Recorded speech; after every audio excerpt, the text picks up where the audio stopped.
Hey guys, welcome back to my channel. I just want to give you guys an update on where I am on the Sony FX3 firmware situation. I think you guys deserve an explanation on where we're at and what has happened and transpired since my last video.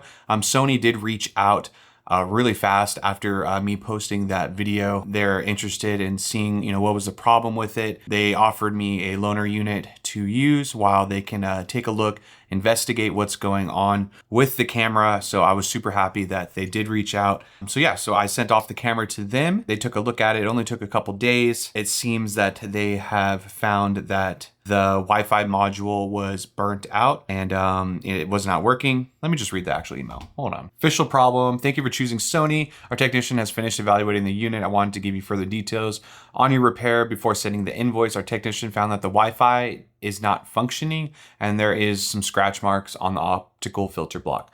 Due to this, we will replace the main board and the optical filter. You will receive a square invoice with the thing. Here's my invoice. I'll put it on the screen somewhere so you guys can look at it. Wi-Fi technician found out that the Wi-Fi is not functioning. There's some scratch marks on the filter block. Got quoted $315 to repair it. I had like a discount applied, and the whole motherboard needs to be replaced, the main board and the optical filter block. I think that's unrelated. That's probably just mishandling or whatever from the previous owner. So I did ask them, so I'm interested to know what caused the Wi-Fi unit to not work properly. Is this a problem with certain units? They responded with, this is not a known issue by Sony or Frequent.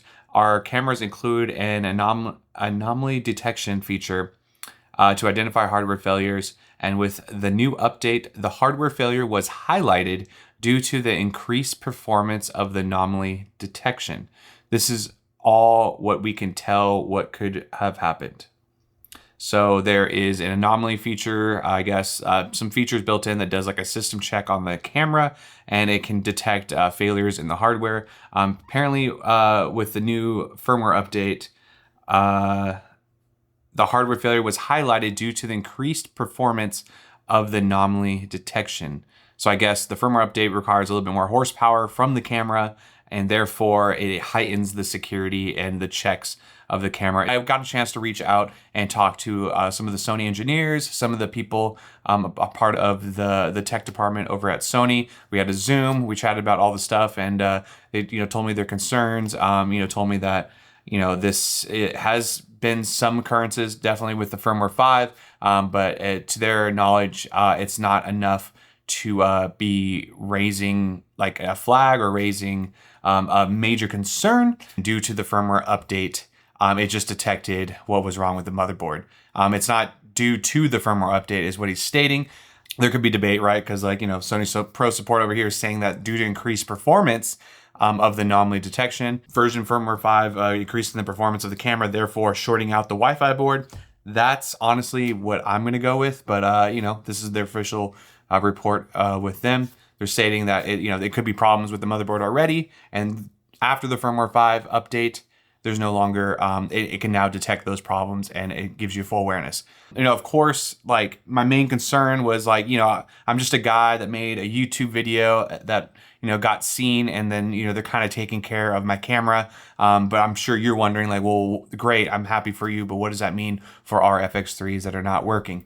Well, they did state that they are looking into it, investigating the problem, and they will roll out announcement of if they find something wrong with the firmware update, they will always roll out an announcement, an update, and they'll update you guys from their channels, right?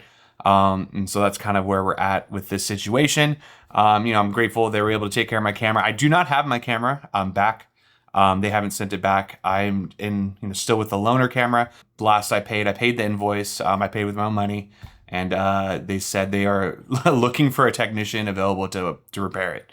So I guess hopefully it gets repaired soon. But thanks so much for the support and all the comments and pretty much just helping me raise awareness. I'm definitely look into it a little bit more if you're considering updating your FX3. Just something to think about, right? And a lot of people did highlight that this is probably definitely added to your checklist if you're looking for a Sony FX3 in the used market.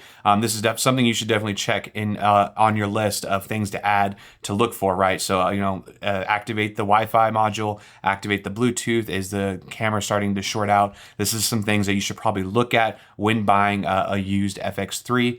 They'll probably help you out. That's pretty much the update of my FX3, and probably the last video I'll post about it because I'm kind of done. I got a lot of other videos on this channel that I'm trying to get to. And yeah, some more cool stuff happening real soon. So subscribe if you're into that kind of thing. Support my channel on the Patreon. I do a lot more behind the scenes, just full on rants about gear and stuff like that. And it really supports this channel directly. Don't have any sponsors. And I'll see you guys in the next one. It's been a while. Hopefully you guys are doing well, and happy shooting. I'll see you guys in the next one. Peace.